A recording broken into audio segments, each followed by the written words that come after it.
राधे राधे प्रिय भक्तों।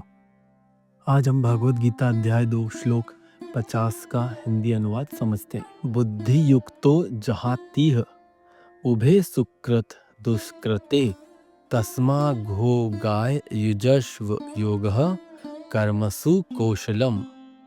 तो हिंदी अनुवाद इस प्रकार है, जिस मनुष्य की बुद्धि समत्व बुद्धि होती है, योग युक्त बुद्धि जिसे कहते हैं, वह इस संसार में पुण्य और पाप दोनों को त्याग देता है।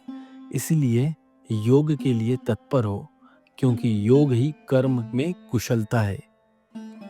इसकी व्याख्या इस प्रकार है। इस श्लोक में श्री कृष्ण कर्मयोग का महत्व समझा रहे हैं। वे अर्जुन को बताते हैं कि जब कोई व्यक्ति बुद्धि योग से कर्म करता है तो पुण्य और पाप दोनों के बंधन से मुक्त हो जाता है।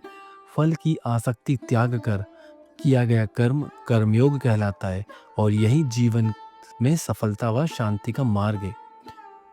आमतौर पर लोग अच्छे कर्मों का फल पाना चाहते हैं और बुरे कर्मों से डरते हैं, लेकिन श्री कृष्ण कहते हैं कि यदि कोई संभाव योग युक्त बुद्धि से कर्म करता है तो वह इन दोनों से ऊपर उठ जाता है।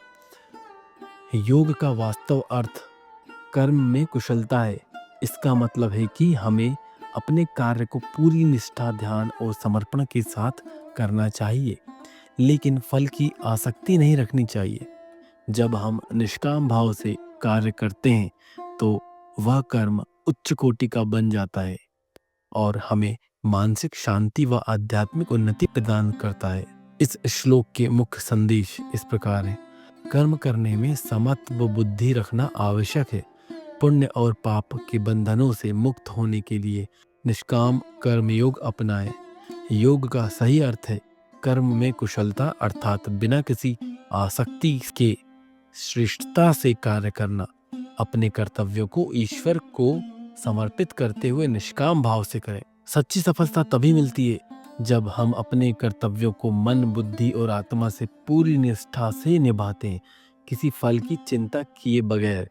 यही कर्मयोग का सार है। राधे राधे।